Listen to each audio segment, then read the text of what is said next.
A finales del siglo XIX, el mundo todavía estaba gobernado por imperios, y Europa era el centro de todo. Próspera, poderosa, como pronto demostraría, al borde del colapso. En medio de esta era de aristocracia y poder imperial, el 5 de mayo de 1880, en Bruselas, Bélgica, nació un niño que desafiaría casi todas las leyes de la probabilidad en el siglo venidero. Su nombre era Adrian Carton de Wiart, hijo de la nobleza belga con raíces británicas lejanas. Más tarde renunciaría al confort, al privilegio y hasta a partes de su propio cuerpo en busca de una clase brutal de gloria. Los primeros años de Adrián son algo difusos, como suele ocurrir con los hombres que luego se convierten en mito. Su madre murió cuando él aún era joven, y su padre, un abogado con vínculos con el Vaticano, lo trasladó a El Cairo. Allí, Adrián estuvo expuesto a una mezcla cosmopolita de culturas, pero también a las rígidas expectativas de la vida europea de clase alta. Nunca fue realmente su mundo. Las reglas lo aburrían. La política lo disgustaba. Y para cuando era un adolescente, ya estaba rebelándose, con fuerza. En 1899, mientras aún estaba en la Universidad de Oxford, mintió sobre su edad y nacionalidad para alistarse en el ejército británico durante la Segunda Guerra Bóer. Ni siquiera era británico, al menos no oficialmente. Pero quería luchar. Quería sangrar, incluso. Quería, quizás, demostrar algo que nadie le había pedido aún. Tal vez no a los demás, sino a sí mismo. La guerra no era una carga para Adrián, era un llamado. Le dispararon en el estómago y en la ingle en Sudáfrica. Apenas tenía 20 años y ya estaba medio muerto. Eso habría terminado la carrera militar de la mayoría de los hombres. No la de Adrián. Era solo el comienzo. Después de recuperarse, regresó a Inglaterra y continuó sus estudios. Pero ese fuego nunca lo abandonó. El mundo a su alrededor parecía demasiado dócil. La guerra, con su caos y claridad, le daba propósito. Y el propósito, creía Adrián, valía cualquier precio. Cuando estalló la Primera Guerra Mundial en 1914, Carton de Wiart estaba listo. No solo en uniforme, sino en espíritu. Ya no era una escaramuza colonial en una frontera polvorienta. Era la guerra para acabar con todas las guerras. Eran ametralladoras y gas mostaza. Trincheras llenas de podredumbre y locura. Era todo lo que Adrián parecía destinado a enfrentar de frente. Y así lo hizo. Sirvió en la campaña de Somalilandia justo antes de la Gran Guerra, donde perdió su ojo izquierdo en combate. Según la leyenda, y con Carton de Wiart, la leyenda y el hecho menudo bailan juntos. Él mismo se quitó el ojo cuando un cirujano de campaña vaciló. Más tarde, en la Primera Guerra Mundial, perdería su mano izquierda. Se dice que se arrancó los dedos él mismo cuando los médicos se negaron a amputar. No porque fuera temerario, sino porque no tenía tiempo para la indecisión. La guerra no esperaba, así que ¿por qué habría de hacerlo él? Cuando terminó la Gran Guerra, Adrián Carton de Wiart había sido herido 8 veces.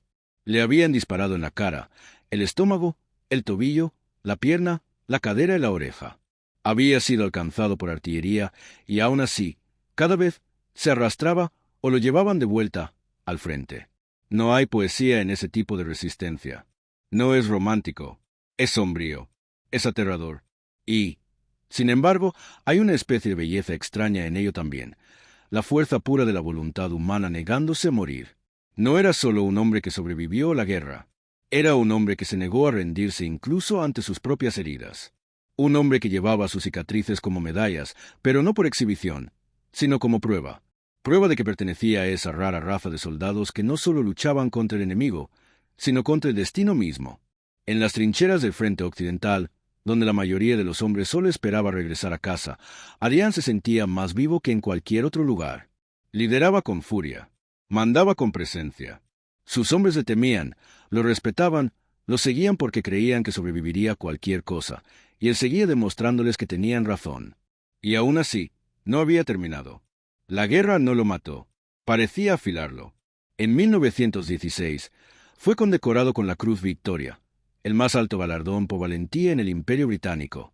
No por un solo momento de heroísmo, sino por un periodo de resistencia casi sobrehumana frente a un fuego implacable. La cita oficial describía actos de increíble valentía.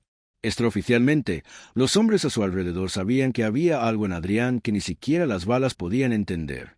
Cuando finalmente fue enviado a casa para recuperarse de sus últimas heridas, con la cara medio paralizada, un ojo perdido y solo una mano funcional, alguien le sugirió retirarse. descansar, escribir memorias, quizás aceptar un cargo en el campo. Adrián Carton de Wiart respondió con algo parecido a: francamente, disfruté la guerra. Eso no era ironía, tampoco locura, era su verdad, y solo era el medio tiempo. La guerra había terminado, pero Adrián Carton de Wiart no se sentía un hombre en paz. Europa estaba exhausta. Enteros imperios se habían derrumbado. Las trincheras estaban silenciosas, los cañones enmudecidos por tratados y una diplomacia cansada. Pero para Adrián, algo se sentía inconcluso. Quizás era el extraño vacío que llega cuando te arrebatan tu propósito. O tal vez era que la guerra se había vuelto, para entonces, una parte tan profunda de quién era, que la vida civil simplemente no podía competir. A pesar de su cuerpo maltrecho, una manga vacía donde alguna vez estuvo su brazo izquierdo, un parche negro donde antes estaba su ojo, un rostro cosido con más metal que piel, seguía siendo la encarnación de la resistencia. Un recordatorio andante de cuánto puede soportar un hombre y aún seguir marchando. Pero incluso los héroes no son inmunes al aburrimiento. Después de la guerra, fue destinado a Polonia como parte de la misión militar británica durante la Guerra Polaco-Soviética en 1920. Mientras la mayoría de los diplomáticos se preocupaban por líneas fronterizas, Adrián estaba de nuevo en el frente, cabalgando hacia el fuego, coordinando la defensa y, literalmente, cargando a través de otro torbellino. En un momento, escapó por poco de la muerte cuando su tren fue atacado. Las balas agujerearon los vagones. Él salió aturdido, pero vivo. Una vez más. Podría haber sido un vestigio de una forma más antigua de guerra, una era de bayonetas y caballería, pero se negó a volverse obsoleto. Lo que llevaba al campo de batalla no eran solo tácticas o experiencia. Era desafío. Cuando más tarde le preguntaron qué pensaba sobre enfrentarse a la muerte tantas veces, simplemente dijo: francamente, disfruté la guerra. No era fanfarronería, era claridad. Para un hombre que había perdido casi todo, el campo de batalla le devolvía lo único que más valoraba, la certeza. De vuelta en Gran Bretaña, su leyenda creció. Ya no era solo un oficial, era un símbolo. Los niños jugaban a la guerra fingiendo ser el soldado tuerto y manco que no podía morir. Los oficiales brindaban por él. Los escritores lo mitificaban. Pero nada de eso parecía cambiarlo. No buscaba atención. No le gustaba la pompa. Cuando el rey Jorge V expresó admiración por sus muchas heridas, Adrián simplemente se encogió de hombros.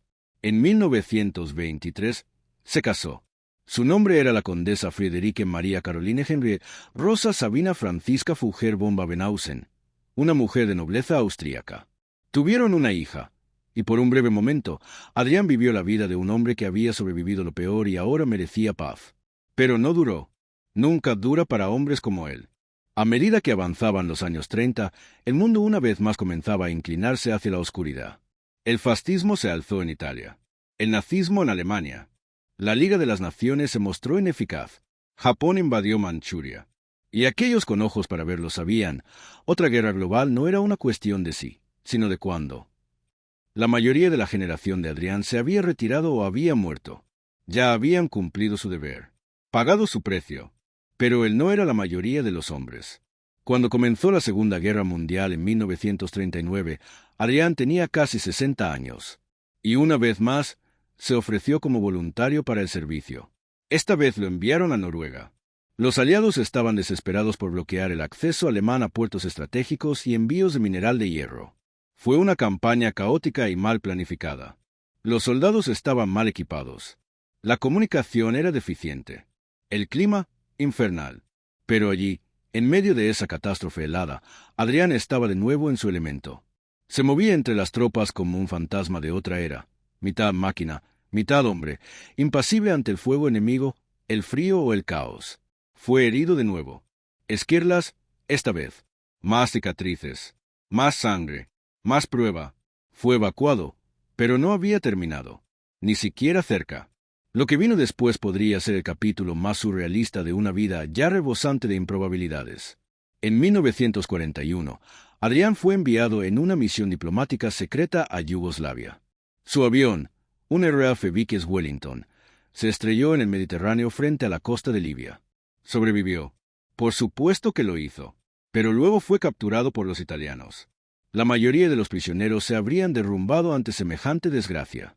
Adrián lo vio como un desafío. Pasó los siguientes 2 años en un campo de prisioneros italiano. 2 años. Y en ese tiempo, intentó no menos de 5 fugas. Un intento implicó cavar un túnel con otros prisioneros. Otro lo vio escalar un muro, a pesar de tener una sola mano y una pierna mala. Fue implacable. Cuando finalmente fue liberado en 1943, tras la caída de Mussolini, no pidió descanso. Pidió trabajo. Tenía más de 60 años. Eso por sí solo debería haberle valido un retiro tranquilo, pero Adrián Carton de Bouillard aún era útil. Ese mismo año, fue enviado a China. Sí, China, como representante personal de Churchill ante Chiang Kai-shek. Allí, en medio de un tipo de guerra completamente diferente, en una cultura ajena a todo lo que conocía, se movía con la misma dignidad obstinada. En sus cartas, describía a los chinos como encantadores e imposibles. Pasaba horas jugando a las cartas, cenando con generales, escribiendo sus pensamientos con la franqueza que solo un hombre que no teme a nada puede permitirse. Respetaba la fuerza, la lealtad y la claridad, sin importar el idioma o el continente. En 1947, Adrián Carton de Bouillard finalmente se retiró. De verdad esta vez. Tenía 67 años. Regresó a Inglaterra, donde vivió sus últimos años con tranquila dignidad, ya sin esquivar balas, pero aún llevando cada una de ellas en su carne, su memoria y su historia. Para cuando Adrián Carton de Bouillard regresó definitivamente a Inglaterra, había vivido más vidas de las que la mayoría de los hombres se atreverían a imaginar. Había enfrentado la muerte tantas veces que se había vuelto casi una compañera, familiar, indeseada, pero no temida. Y ahora, por primera vez en décadas, se encontraba rodeado de paz. Ese tipo de paz que no genera titulares. Calles silenciosas, relojes que marcan al unísono, chimeneas en lugar de tormentas de fuego. Y para un hombre forjado en el caos, esa paz pudo haber sido el campo de batalla más extraño de todos. ¿Qué haces cuando lo único en lo que eres realmente bueno, luchar guerras, ya no se necesita? El mundo había cambiado para finales de los años 40. Los viejos imperios se desmoronaban, nuevas potencias emergían, y la guerra misma estaba evolucionando. Donde Adrián alguna vez había liderado cargas con revólveres y sables, las batallas ahora se libraban desde aviones, bajo la sombra de amenazas nucleares y juegos políticos de ajedrez. Ya no era el futuro de la guerra, era su fantasma viviente. Pero los fantasmas tienen memoria, y las de Adrián eran más nítidas que las de la mayoría. Podía recordar, con vívido detalle, el olor de las bolsas de arena podridas en Flandes, el sabor de la sangre en su boca después de recibir un disparo en la mandíbula, la mirada de un hombre justo antes de desplomarse. Cargaba esas imágenes no como cargas, sino como verdades, hechos inquebrantables de su vida. No lo perseguían, lo definían. No hablaba mucho sobre el trauma. Esa palabra ni siquiera formaba parte del vocabulario militar de su tiempo. Hombres como Adrián no tenían trastorno de estrés postraumático. Tenían pesadillas, tenían hábitos, tenían silencio, y su silencio era ensordecedor. Los amigos notaban que rara vez hablaba de sus sentimientos. No se detenía en las pérdidas. Nunca se permitía la autocompasión. Pero si uno escuchaba con atención, la guerra siempre estaba allí. En su agudo ingenio, en su impaciencia con la burocracia, en la forma en que parecía casi divertido ante la idea misma del miedo civil. Después de todo, ¿qué podía significar el peligro ordinario para un hombre que alguna vez se arrancó sus propios dedos? Pero debajo de la voluntad de hierro, había un hombre, y no uno insensible. Había visto demasiada muerte como para no verse afectado. Simplemente se negaba a mostrarlo. Esa era su forma. La forma del viejo mundo. Resistir. No explicar. Cargarlo contigo, pero no dejar que pese sobre los demás. Su esposa falleció en 1949. Habían pasado décadas separados. Ella en Austria durante la guerra, él recorriendo continentes y zonas de combate. Su matrimonio nunca fue de cuento de hadas, pero se mantuvo, y su muerte, silenciosa y sin celebraciones, pareció marcar el fin de una era para Adrián. Su hija se había casado. Sus camaradas se habían ido. El mundo que conocía había desaparecido. Aún así, siguió adelante. En sus últimos años, Adrián escribió sus memorias. El libro, titulado Happy Odyssey, es quizás la ventana más clara a la mente de un hombre que debería haber muerto una docena de veces, pero no lo hizo. No es un libro sentimental. No está empapado en tristeza o arrepentimiento. En cambio, es sorprendentemente directo, a menudo humorístico y profundamente británico en su moderación. Al describir haber sido herido en la cara, lo llama una molestia. Al relatar el accidente aéreo que llevó a su captura, lo califica como un contratiempo. No hay jactancia, solo un relato sereno de lo imposible. No intenta ser un héroe, lo que, de algún modo, lo convierte aún más en uno. Lo que se vuelve evidente al leer sus palabras es que Adrián nunca se vio a sí mismo como alguien excepcional. Veía la guerra como un trabajo. Terrible, sí, pero un trabajo que alguien tenía que hacer. Nunca afirmó disfrutar de matar. Rara vez habló de política. Odiaba la ineficiencia. Respetaba el valor.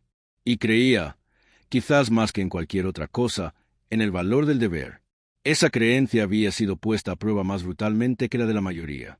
11 heridas. Incontables operaciones. Años en un campo de prisioneros. Un cuerpo remendado más veces que una muñeca de trapo. Pero nunca vaciló.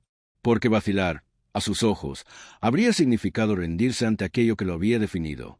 Era el tipo de hombre que preferiría perder un miembro antes que perder su lugar en la lucha. Y lo demostró una y otra vez. En un siglo lleno de destrucción, se convirtió en símbolo de supervivencia no solo porque vivió, sino porque nunca pidió lástima. Llevó sus heridas como viejas botas, gastadas, sí, pero aún útiles. Continuó por familiaridad y propósito, no por orgullo.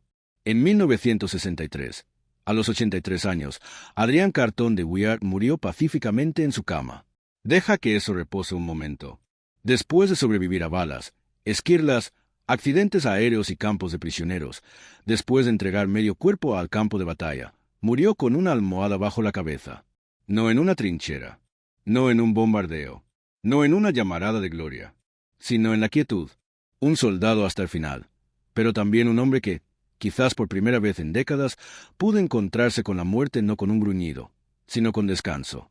Mientras Adrián Cartón de Wiart se movía de campo de batalla en campo de batalla, sangrando al servicio de un imperio, el mundo a su alrededor se desmoronaba y se reconstruía de maneras que ningún hombre, ni siquiera uno tan implacable como Adrián, podía controlar por completo. Su vida estuvo enmarcada por 2 conflictos globales, pero los hilos que unían esas guerras estaban tejidos con fuerzas mucho más profundas, imperios que cambiaban, ideologías que chocaban y la incapacidad de la diplomacia para contener la ambición. La Europa que formó a Adrián era un lugar de tradición. La realeza aún gobernaba gran parte del continente.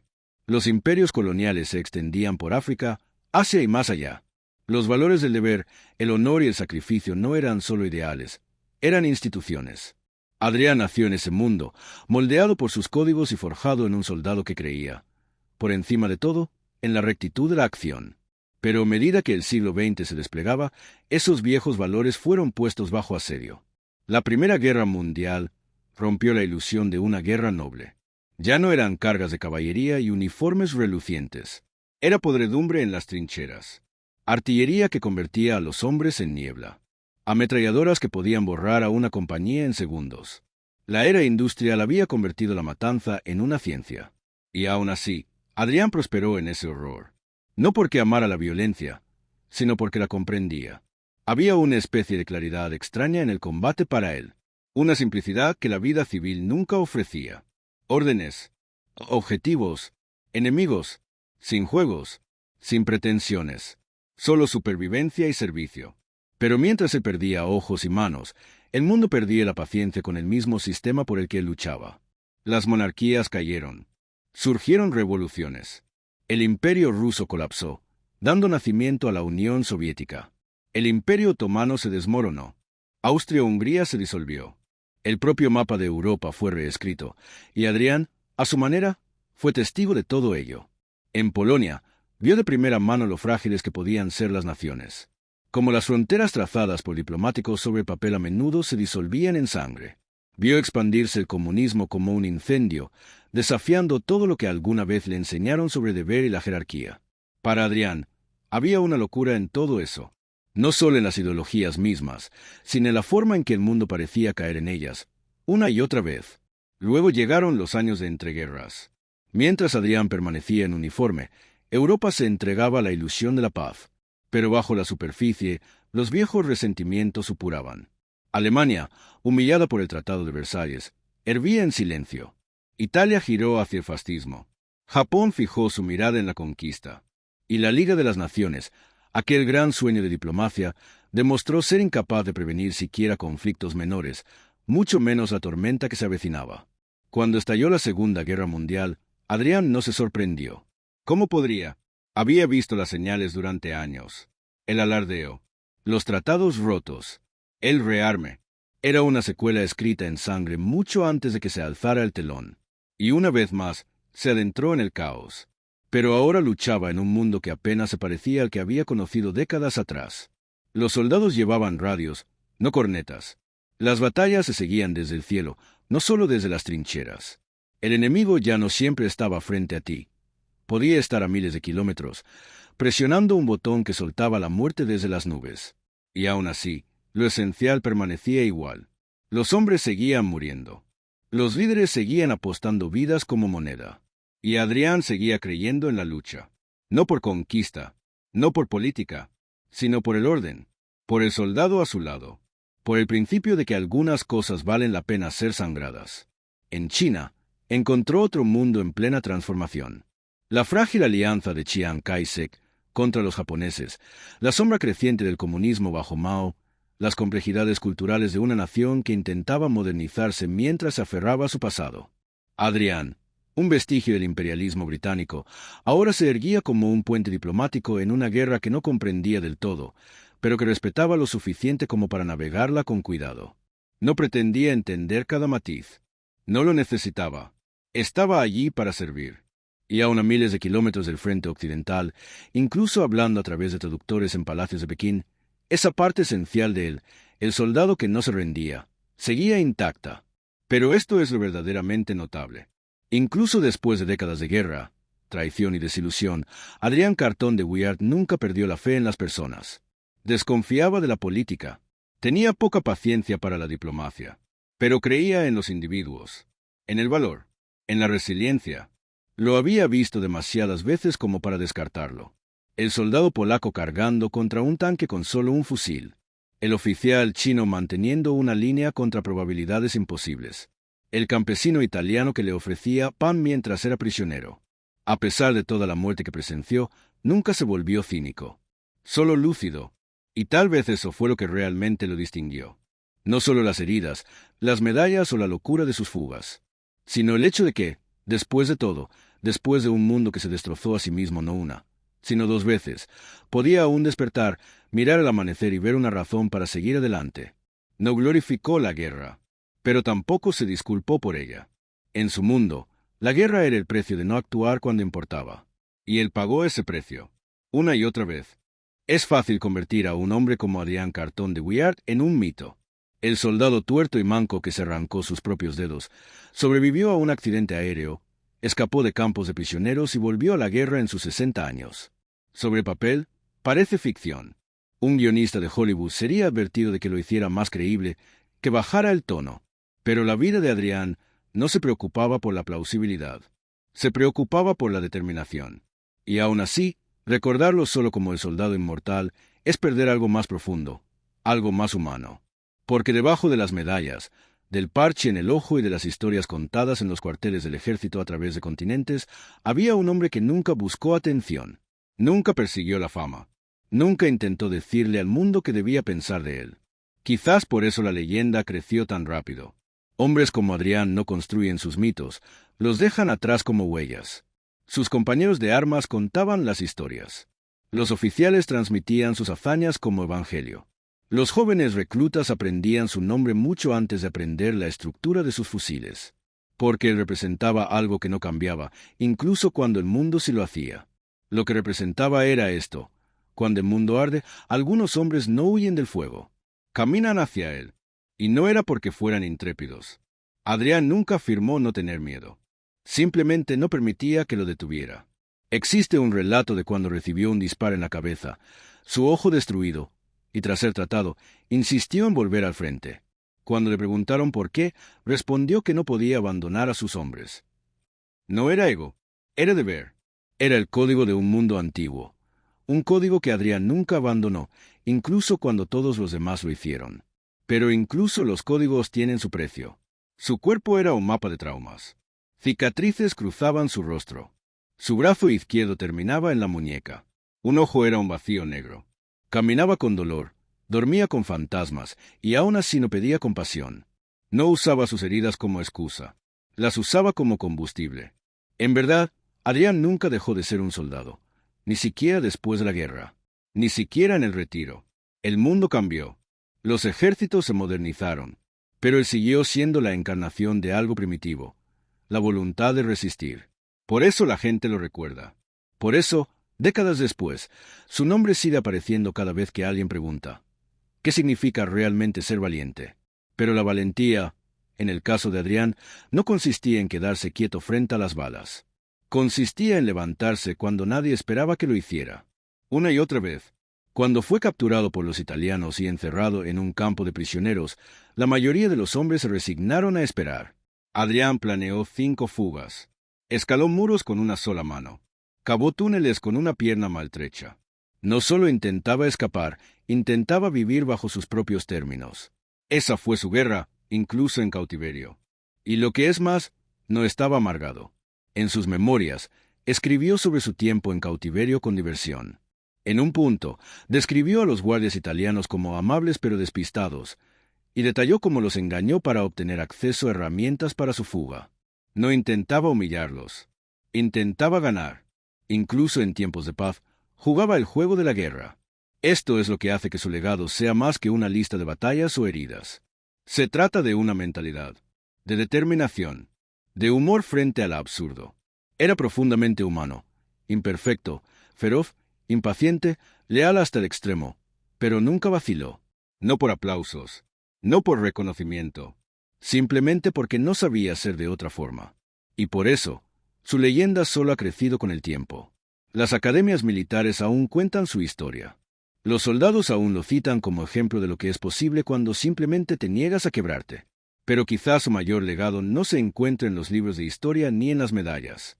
Se encuentra en los momentos silenciosos de alguien al borde de rendirse, alguien listo para abandonar, que recuerda a un hombre con una mano y un ojo, arrastrándose de vuelta a la lucha porque aún tenía algo que dar. Está en esa decisión de una fracción de segundo de intentarlo una vez más.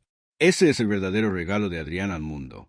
No la supervivencia, no las cicatrices, sino la idea de que la perseverancia no solo es posible, es poderosa.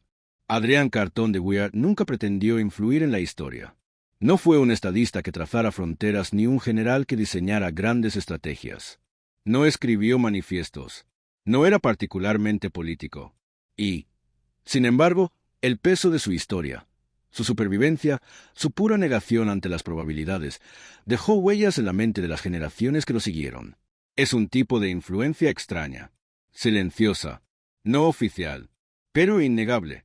En las décadas posteriores a la Segunda Guerra Mundial, mientras los ejércitos se convertían en fuerzas mecanizadas y digitalmente conectadas, comenzó a ocurrir algo entre bastidores, algo casi poético. Soldados jóvenes e inexpertos, entrenándose para la guerra moderna en lugares como Sandhurst, West Point y Dundron, escuchaban historias sobre Adrián, no como doctrina, no como teoría, sino como advertencia e inspiración. Se convirtió en una abreviatura de lo que un ser humano puede soportar, no solo por fortaleza, sino por una creencia casi irracional de que rendirse nunca es la opción final. Los cursos de liderazgo lo citaban no por sus tácticas, sino por su mentalidad. Los instructores de escape y evasión contaban sus fugas del campo de prisioneros italiano como cuentos antes de dormir. Los reclutas de fuerzas especiales aprendían sobre el oficial que, a pesar de estar parcialmente ciego y lisiado, intentó cavar un túnel para escapar con un cuchillo y una cuchara. No era una romantización de la guerra. Era realidad. Eran historias que recordaban a los soldados que los límites suelen ser mentiras, que cuando la misión falla, el mapa se pierde y el equipo desaparece. Lo que queda es la voluntad. Pero su legado no impactó solo la cultura militar, se filtró en opciones más amplias de resiliencia. Escritores, historiadores e incluso psicólogos que estudiaban la tenacidad humana se encontraban haciendo referencia a Adrián, no como modelo, sino como caso límite. Un ejemplo extremo de hasta dónde puede llegar la mente humana cuando está unida a un propósito. Porque eso fue lo que realmente demostró su vida, que la mente, cuando se casa con la convicción, puede llevar al cuerpo más lejos de lo que debería ser posible. Nunca glorificó el dolor. No escribió profundas reflexiones sobre el trauma. Rara vez admitió haber sufrido. Pero se entendía. Y eso era parte de lo que lo hacía tan fascinante. No necesitaba decirlo. Su cuerpo lo decía por él. En un mundo moderno obsesionado con la terapia, el autodescubrimiento y el análisis de las heridas emocionales, Adrián es un contraste desconcertante. No porque rechazara la introspección, sino porque simplemente actuaba.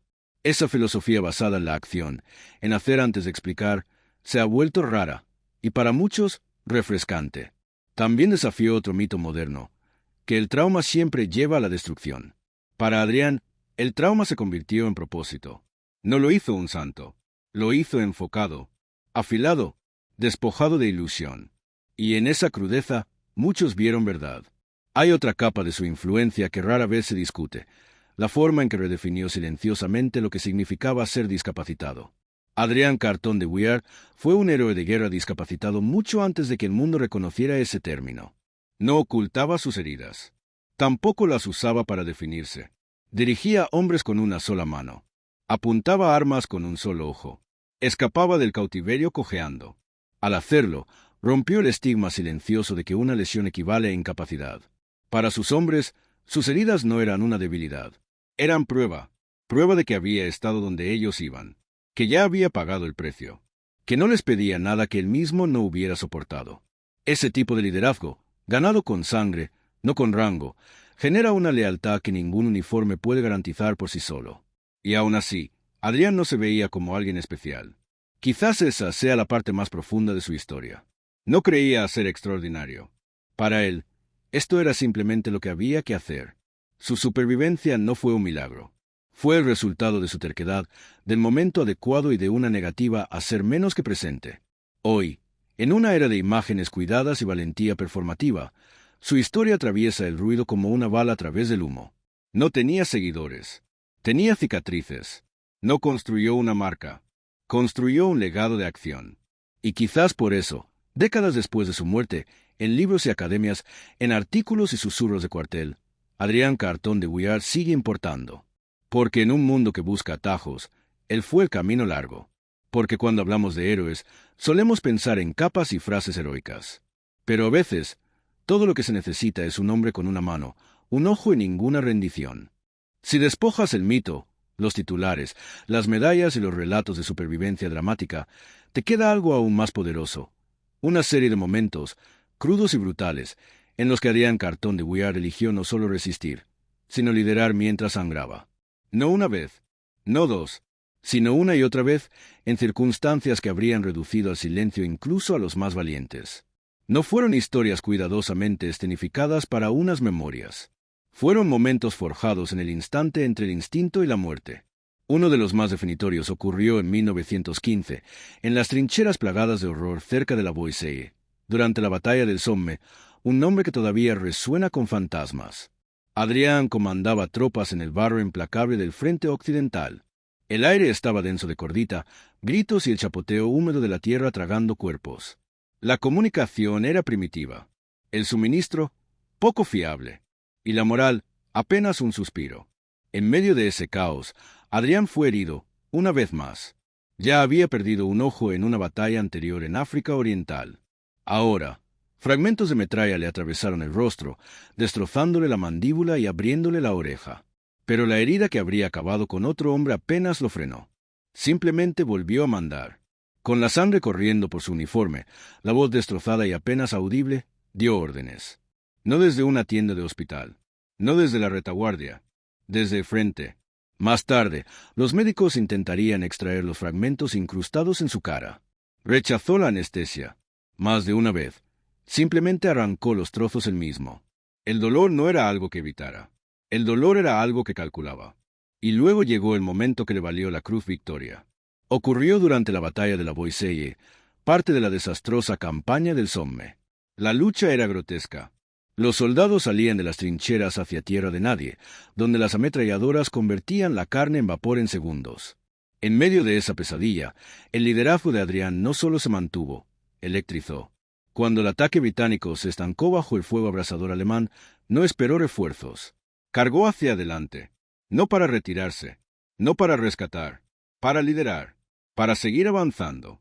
Porque en ese momento, las vidas de sus hombres dependían del movimiento, no de la estrategia, no de la planificación, de la acción. Reunió a los sobrevivientes. Organizó refuerzos bajo bombardeos constantes. En un punto, con menos de un puñado de hombres en su unidad, asaltó personalmente las posiciones enemigas. Bayoneta en una mano, revólver en la otra. Su mano, en singular, la otra ya había sido amputada. Los testigos dirían más tarde que parecía invencible. La clase de figura que podría soñar si te duermes leyendo novelas de guerra.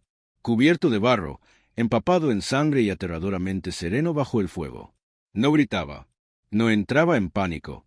Se movía, como si la muerte no le interesara. Eso le ganó la Cruz Victoria. Pero no fue un solo acto de valentía. Fue la culminación de muchos, el tipo de valor que no se anuncia, sino que emerge a través de la repetición, a través de la decisión de seguir en pie cuando todo gritaba que debía caer. Más tarde, en Noruega durante la Segunda Guerra Mundial, volvió a liderar tropas, otra vez en un terreno imposible. Frío, húmedo, mal equipado, superado en número y en armas. La mayoría de los oficiales de su rango habrían coordinado desde un cuartel general lejos del frente. Adrián insistió en estar en el campo. Ya tenía más de 60 años. Caminaba con dificultad. Su cuerpo dolía por heridas viejas y nuevas. Y aún así, allí estaba, esquivando artillería, cruzando carreteras cubiertas de hielo, gritando órdenes por encima del rugido de los bombardeos. Los hombres con la mitad de su edad apenas podían seguirle el ritmo. Un soldado comentó una vez: podría seguirlo a cualquier parte, porque parecía que ya había muerto y simplemente nadie se lo había dicho. Así inspiraba lealtad, no con discursos, no con carisma, con prueba. Incluso después de ser capturado en 1941, tras sobrevivir a un accidente aéreo frente a la costa de Libia, se negó a aceptar la pasividad. La mayoría de los oficiales capturados esperaban negociación. Adrián planeó su fuga en cuestión de semanas. Los guardias italianos apenas sabían cómo manejarlo. Bromeaba con ellos, les mentía, observaba cada debilidad del campo, no porque pensara que podría simplemente escapar, sino porque eso es lo que haces cuando aún no has terminado de luchar. Una noche, bajo la luz de la luna, trepó el muro usando una cuerda de sábanas anudadas, con un solo brazo. Lo capturaron, pero no importó. Lo intentó otra vez, y otra. Incluso en el fracaso, Adrián convirtió la resistencia en una forma de liderazgo. Porque aquí está la verdad. Adrián Carton de Wiart no solo luchó guerras, encarnó el código del guerrero. Era de quien los soldados susurraban cuando el bombardeo se hacía demasiado fuerte. El hombre que seguía, el que se negaba a romperse. No porque creyera que sobreviviría, sino porque alguien tenía que ir primero. Y ese alguien, siempre, sería él. En un mundo obsesionado con la comodidad, las soluciones rápidas y las redes de seguridad, la vida de Adrián Carton de Wiart parece casi de otro planeta. Su historia, cruda, implacable, improbable, no solo resulta difícil de creer, es difícil de asimilar. Un hombre que no solo luchó en una guerra mundial, sino en dos, que no solo sobrevivió a heridas, sino que siguió ofreciéndose voluntario para más, que no solo enfrentó la muerte, sino que caminó hacia su línea de fuego, una y otra vez, con las mangas arremangadas y la mandíbula apretada. Cuanto más se piensa en ello, más su historia plantea una pregunta que va mucho más allá del campo de batalla. ¿Qué significa realmente ser inquebrantable? No en un sentido mítico o sobrehumano, no en términos de película, sino en la vida real. Adrián no era inmortal porque esquivara balas con suerte divina. Era inmortal porque nunca renunció al control de la única cosa que nadie podía quitarle, su decisión de seguir adelante. En una época en la que la mayoría teme la incomodidad, él corría hacia ella. Donde otros medían el riesgo, él medía la responsabilidad. Donde la mayoría de los hombres se habrían derrumbado tras una sola herida grave, Adrián llevó la 1/10 como si fuera parte de la descripción del trabajo. Y aún así, no era frío. No estaba hecho de piedra. Era conocido por sonreír, por bromear, por beber, por apostar. Amaba la buena comida y el té fuerte. En China, incluso desarrolló gusto por el mahjong. Sus cartas enviadas desde Pekín estaban llenas de ingenio, sarcasmo y momentos de sorprendente ternura. Había un hombre bajo toda esa dureza. Simplemente no mostraba su suavidad por fuera. Ese contraste, esa colisión entre fortaleza y humanidad, es lo que lo hace tan magnético hoy. Porque vivimos en una era en la que la dificultad parece un error del sistema. Donde el sufrimiento suele verse como algo que hay que eliminar, no soportar. Donde la idea del propósito, de mantenerte firme a pesar del fuego, a veces se descarta como anticuada o ingenua. Pero la historia de Adrián Cartón de Wiart no pide aplausos, ni siquiera pide aprobación. Simplemente nos reta a imaginar cómo se ve un ser humano que se niega a rendirse. Y no solo ante los enemigos, sino ante el miedo, ante el dolor, ante la desesperación, ante el pensamiento silencioso y corrosivo de quizás ya hice suficiente. Él nunca creyó eso, ni una sola vez, y tal vez por eso su historia importa más ahora que nunca. Porque en un mundo lleno de ruido, de pantallas, de likes, de comparaciones, su legado atraviesa todo como un susurro de otro tiempo. Un susurro que dice, no necesitas ser perfecto, no necesitas estar completo, solo necesitas avanzar. No era un hombre sin miedo, no era invulnerable, solo era alguien con certeza. Certeza de que el propósito importa más que la comodidad, que la acción importa más que la apariencia, que liderar, incluso roto y ensangrentado, importa más que observar desde lejos, seguro y entero. Entonces, ¿con qué nos quedamos? ¿Qué deja su historia en nuestras manos? Quizás con esto, puedes perder un ojo, un brazo, años de tu vida en prisión y aún así estar más vivo que la mayoría. Puedes estar herido y seguir siendo la persona más fuerte en la sala. Puedes sufrir y aún elegir servir. Puedes sobrevivir a todo lo que el mundo te arroje y en lugar de pedir compasión, pedir la próxima misión. Adrián Cartón de Wiart murió tranquilamente en 1963. Sin campo de batalla, sin balas, solo el lento paso del tiempo haciendo lo que ninguna explosión logró. Tenía 83 años. Para entonces, el mundo había cambiado más allá del reconocimiento. Los imperios por los que luchó habían desaparecido. Las guerras en las que sangró se habían convertido en libros de texto. Las medallas se habían deslustrado. Pero su historia no se desvaneció. Porque nunca se trató de las medallas. Se trató de lo que es posible cuando una persona decide vivir sin excusas. Y por eso, hoy, lejos de las trincheras y los telegramas, de las bayonetas y los búnkeres, Adrián sigue en pie. No solo como un héroe de guerra, no solo como una curiosidad, sino como un modelo de coraje, de temple, de acción frente a lo imposible. Nos mostró que la supervivencia no es el final de la historia. Es solo el comienzo, si eres lo bastante valiente para seguir avanzando. Y ese es el legado de Adrián Cartón de Wiart.